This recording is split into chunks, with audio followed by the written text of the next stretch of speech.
come attiveresti la È malinconia? sempre più difficile. Vedo l'asticella che si sta sì, alzando. adesso andiamo verso la vastità. Sulla malinconia c'è una letteratura vastissima che ha una grandissima sovrapposizione con la nostalgia, Col ricordo? sì, e quindi col ricordo come emozione musicale. Sicuramente non deve essere un brano attivante, eccessivamente attivante, deve essere un brano in grado di permettere il Cosa recupero intendi per attivante? da un punto di vista psicofisiologico. Quindi con anche un'attivazione proprio fisica? Sì, invece deve essere un brano appunto in grado di evocare qualcosa, qualche immagine, qualche script particolarmente riconoscibile probabilmente, o banalmente un brano che abbiamo ascoltato quando ci è capitato qualcosa in passato, quindi che magari appartenga alla memoria collettiva di un popolo. Potrebbe essere anche quello della nostra storia personale, ma questo proprio perché strizza molto l'occhio al tema della nostalgia, quindi a qualcosa che abbiamo perso, ma che comunque, se ci pensiamo adesso, è più un piacere che un dispiacere. Arriviamo alla vastità, che qui dentro è toccata nell'ambito della profonda meraviglia. Sì. E mi hanno colpito diverse cose, tra cui l'aspetto del suono legato alla riverberazione, per aprire uno spazio virtuale nella nostra testa quando ascoltiamo, che ha dei contorni variabili a seconda di ciò che il riverbero induce. Quindi Bellissimo. un riverbero di un certo tipo è in grado di, ne abbiamo parlato dello spazio nell'infinito, Sì. no? Di aprire i nostri confini in termini quasi illimitati, no? E poi l'utilizzo della durata delle note, come se la distensione delle note fosse quasi simbolo di una distensione spaziale che corrisponde alla distanza illimitata dello spazio. Ma è un bellissimo punto, assolutamente. La vastità da un punto di vista spaziale è sempre stata declinata rispetto a stimoli visivi, quindi si parla di qualcosa di alto, qualcosa di largo, banalmente un paesaggio particolarmente ampio, vedute mozzafiato, eccetera eccetera. Dovendo estendere questa dimensione a uno stimolo così peculiare come la musica, il tempo diventa, secondo me, un aspetto imprescindibile, anzi la durata delle note io credo che sia un elemento più che centrale, la possibilità appunto di avere degli effetti come il riverbero, che in qualche modo mi ricorda anche altre indicazioni che erano state fornite nella letteratura scientifica per invitare questa emozione, fra cui l'aggiunta di più voci, più cori, non necessariamente, anzi che non cantassero all'unisono, anzi esattamente il contrario, dei crescendo anche improvvisi, sono tutte molto in linea con l'intuizione che avete avuto voi, cioè di una vastità temporalizzata che però va sempre considerata, cioè non esiste in assoluto la vastità, esiste in relazione a chi la vede e chi la ascolta. Quindi Certo. è sempre necessario mettere al centro il soggetto che noi ci aspettiamo che ascolterà quel brano nel contesto in cui lo ascolterà, esattamente come succede con un'opera d'arte. Quindi se noi dovessimo pensare a delle opere di profonda meraviglia, delle opere sublimi, sarebbero sempre tutte opere dove c'è, diciamo, una qualche dialettica fra lo spettatore, chi osserva, e l'opera stessa, per cui la vastità si ha in rapporto alla finitezza, alla piccolezza di chi la guarda. Stessa cosa per la musica, Certo. solo declinata da un punto di vista, in questo caso, temporale, assolutamente sì. Quindi inducendo immagini di, ad esempio, di grandezza, Sì. simbolicamente, noi compositori potremmo porre in relazione all'ascoltatore lui medesimo di fronte a un qualcosa di simbolicamente vasto. Di vasto, esattamente. Pensate anche quando entrate in una chiesetta sperduta, alzate gli occhi verso l'alto e siete in qualche modo accolti all'interno di un edificio che non è neanche più un edificio, cioè è un edificio che è come se facesse da ponte per qualcos'altro. E questa è la sensazione che viene veicolata da un punto di vista dell'architettura. Credo che sia assolutamente trasferibile nel Anche contesto musica. musicale, sì. Tu hai parlato di guardare in alto. Sì, Ci sono dei meccanismi simbolici che ci consentono di simulare attraverso la musica delle dinamiche fisiche come il guardare in alto o l'essere di fronte a qualcosa di molto in basso, quindi di un burrone. Assolutamente sì, la prima cosa che mi viene in mente sono i crescendo per il guardare ovviamente in alto, ma mi hai fatto venire in mente un'altra cosa sul guardare in alto. Ero in contatto con un collega, uno scienziato inglese, che ha creato un nuovo ambito di studi che si chiama Skycology, cioè la psicologia del cielo. Ha scoperto che l'esperienza di osservazione del cielo, che sia con le nuvole, senza le nuvole, stellato, eccetera, eccetera, è un'esperienza unica per gli esseri umani, sia da un punto di vista fisiologico, perché fare questo movimento comunque fisiologicamente ha su di noi un effetto da un certo punto di vista benefico, sia da un punto di vista psicologico e simbolico, perché tu smetti di concentrarti su tutto ciò che ti preoccupa. Quando si dice sollevarti dalle preoccupazioni quotidiane, non è soltanto una metafora, ma è la verità. Cioè, il guardare verso l'alto e l'invitare a guardare verso l'alto vuol dire cambiare il punto di vista simbolicamente. Certo. E l'idea simbolica del guardare verso l'alto, accompagnata, evocata, suscitata e anche fisiologicamente aiutata, è probabilmente centrale per il benessere delle persone e di chi compone, probabilmente, mi viene da dire. Che poi siete sempre poco studiati, voi compositori. Se ti servono delle cavi, il maestro Campanelli si offre volontario. Faccio firmare 2 documenti. Esatto. Di liberatoria, immagino, soprattutto. Allora, parlando di benessere, mi viene in mente il suo opposto, il pianto. Che è benessere comunque. Ecco, e lì volevo arrivare. Certo, allora, certo. ho letto che l'emozione esperita attraverso l'attivazione data dalla musica è diversa da quella esperita nella vita reale. È vero? Ce lo chiediamo tutti, ce lo chiediamo, perché ci sono tanti colleghi che reputano che esistano delle vere e proprie emozioni musicali con delle caratteristiche completamente diverse rispetto a quelle della vita quotidiana. Altri invece dicono no, sono esattamente identiche a quelle della vita quotidiana con qualche sfumatura e sfaccettatura in più. Altri ancora dicono non è che esistono emozioni musicali, esiste una classe ancora più ampia di emozioni estetiche all'interno delle quali infiliamo anche le emozioni musicali che riguardano solo lo stimolo sonoro musicale. Dove sia la verità non ne ho la più pallida idea. Io credo che il punto sia che abbiamo appena iniziato a scalfire la superficie rispetto alla natura delle emozioni, quindi stiamo andando veramente tanto a tentoni, ognuno nel proprio ambito, e viaggiamo molto coi paraocchi, per cui tante scoperte, tante conquiste sono state raggiunte nell'ambito della psicologia della musica per quanto riguarda le emozioni, pazzescamente in un altro ambito di cui mi occupo moltissimo, che è quello per esempio delle tecnologie simulative, la realtà virtuale per esempio, abbiamo dei problemi. Anche nel tuo libro, infatti. Ne parlo moltissimo anche nel libro.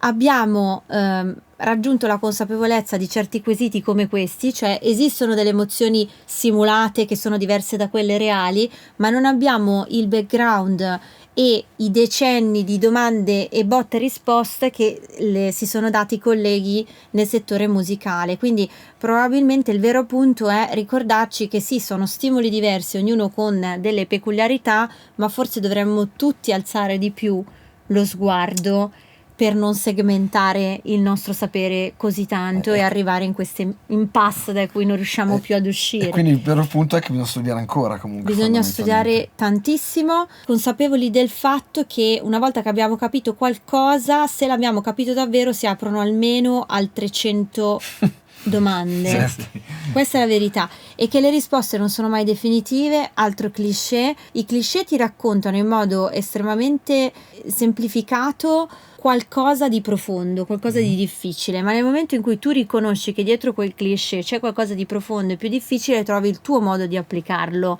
nel tuo ambito personale, professionale e di vita. Quindi viva i cliché purché ci sia la consapevolezza della complessità che c'è dietro e del fatto che la complessità non implichi il fatto di non muoversi mai, anzi, cioè delle decisioni ne dobbiamo prendere prima o poi. Se cerchiamo delle soluzioni facili e delle indicazioni fornite in modo quasi assoluto, secondo me non è quella la via.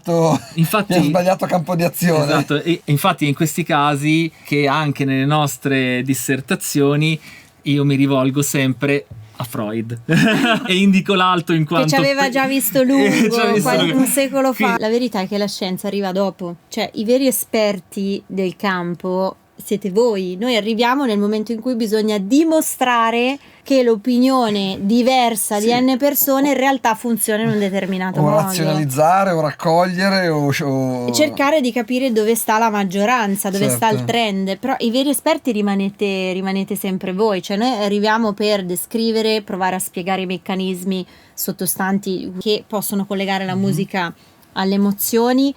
Arriviamo dopo. Non per questo valiamo di meno, questo ovviamente spezzo una lancia a favore di tutti gli scienziati, ma l'ordine delle cose è proprio questo. Le domande nascono da voi tendenzialmente. Beh, insomma, prima c'è un fenomeno e poi lo si studia, no?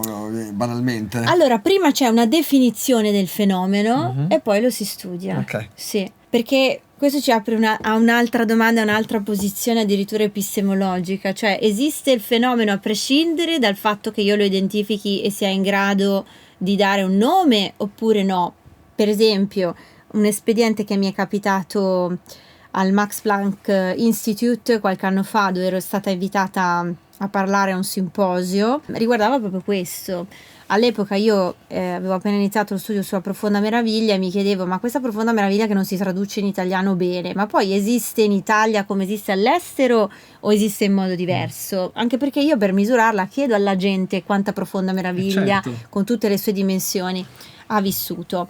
E uno studioso che ormai è in pensione mi disse, se tu non hai il nome per nominare e chiamare quel determinato fenomeno, perché lo stai studiando? E mi spiazzò moltissimo, secondo me mi volle provocare più che altro, perché da quel momento io iniziai a pensare, questo è un vero tema, questo è il vero tema, cioè non andare avanti a studiare in modo acritico qualcosa perché è fashion e perché senti dentro che ne vale la pena, ma chiederti come lo stai facendo e perché lo stai facendo e che senso ha. Il fascino che il musicista esercita, no? Nella classica domanda, che lavoro fai? No? Sì. No, sai, io scrivo colonne sonore. No, avrei sempre voluto farlo anch'io. Vabbè, ma anche la psicologia mi dicono uguale. Avrei sempre voluto fare psicologia. Ma sai, allora le due cose non sono così distanti. Perché?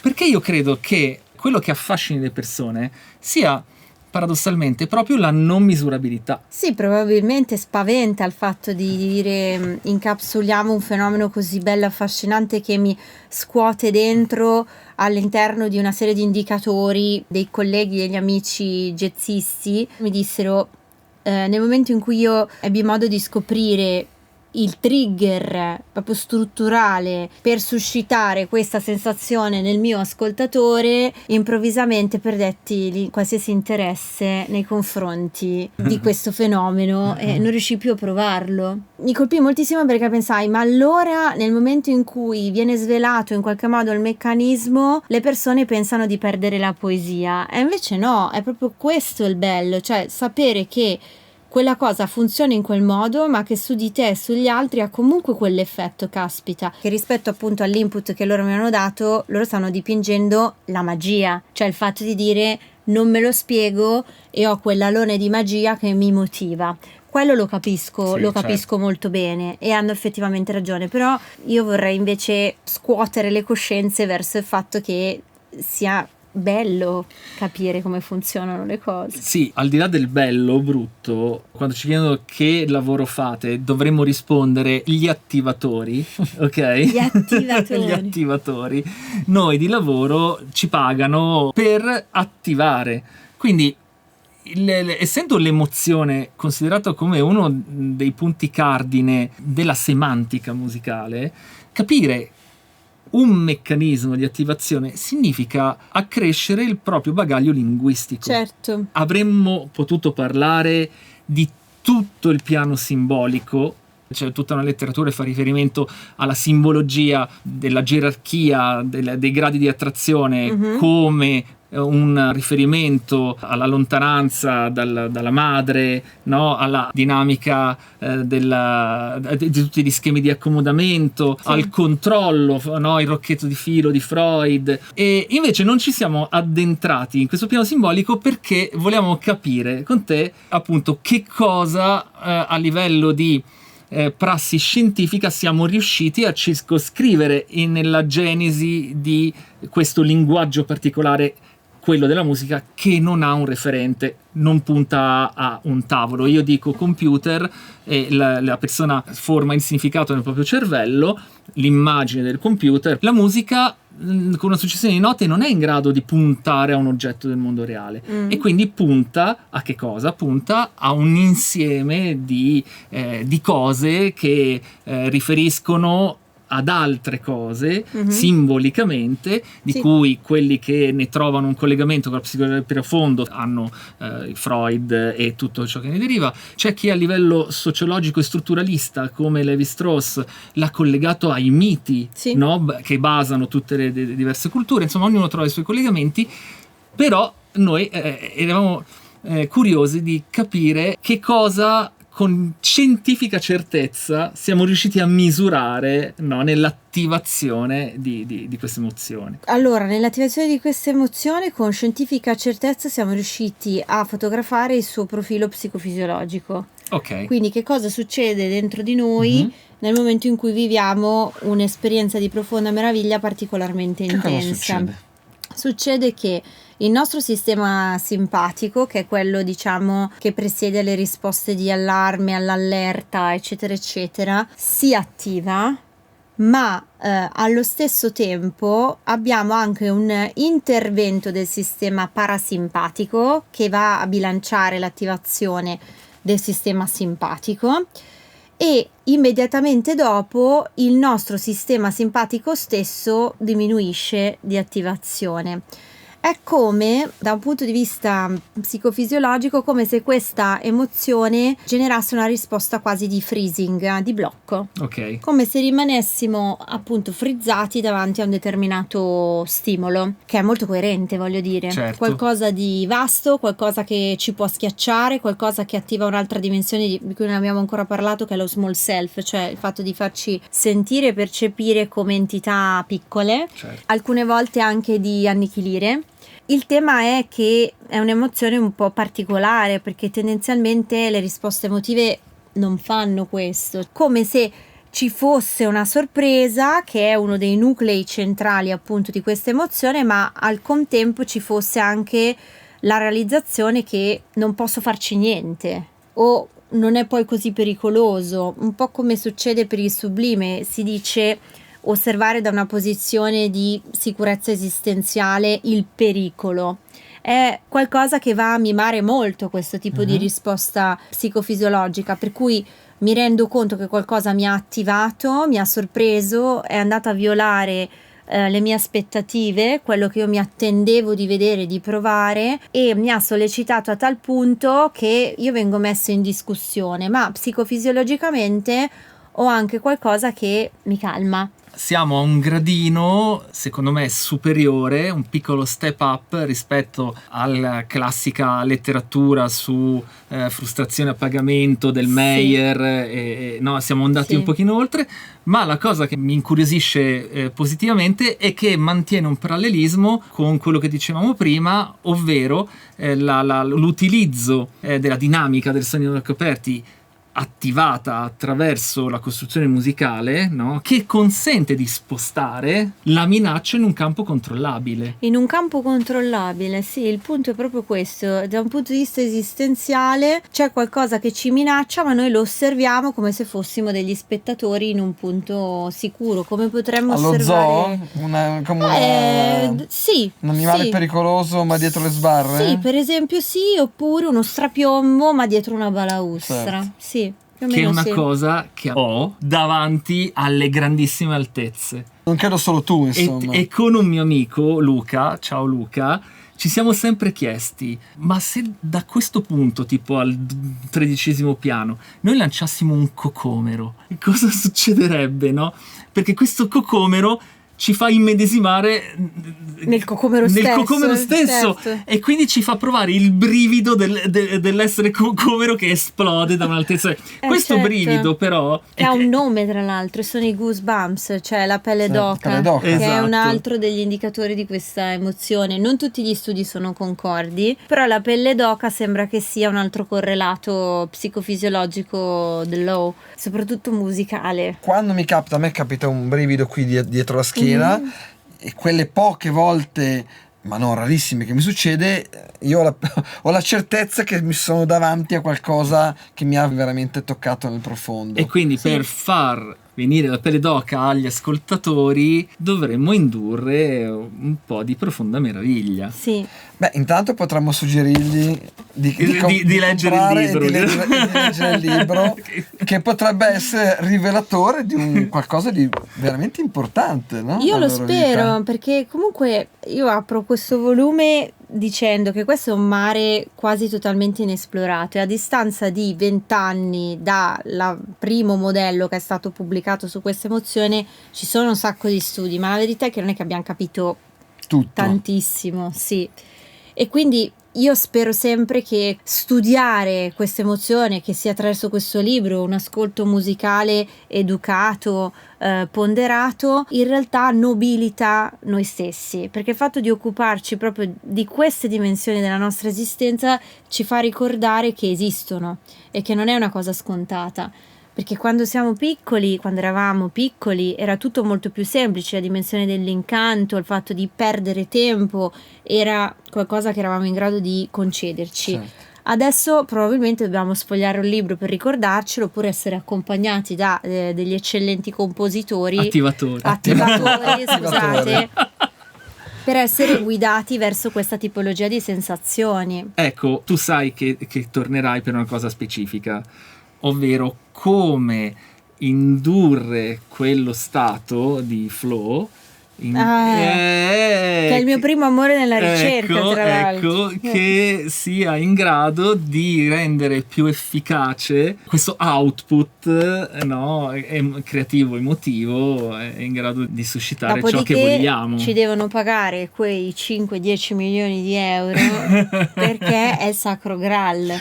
Certo. Ma noi cerchiamo quello. È il nostro scopo della vita, è questo. Poi non sempre ci riusciamo, noi siamo rinchiusi il qua. Lavoro è quello. Siamo rinchiusi qua proprio per questa ragione. Quindi nel prossimo video ci sarà un'improvvisa interruzione sul segreto della vita è il segreto del flow è esatto. E sotto numero di un IBAN numero verde. Vabbè. Allora, è stata una lunga chiacchierata molto interessante, piena di contenuti. Ringraziamo Alice per esserci venuta a trovare. Grazie a voi, veramente, grazie a voi. Scrivete nei commenti come al solito che cosa ne pensate e vi suggeriamo ancora di leggere il libro. Se avete mai immaginato di essere un cocomero che cade dal 13° piano, non fatelo. Ecco, immaginatelo e basta. Oppure se avete mai visto un cielo stellato, invece quello penso proprio di sì. E noi ci vediamo la prossima volta. Ciao. Ciao. Ciao.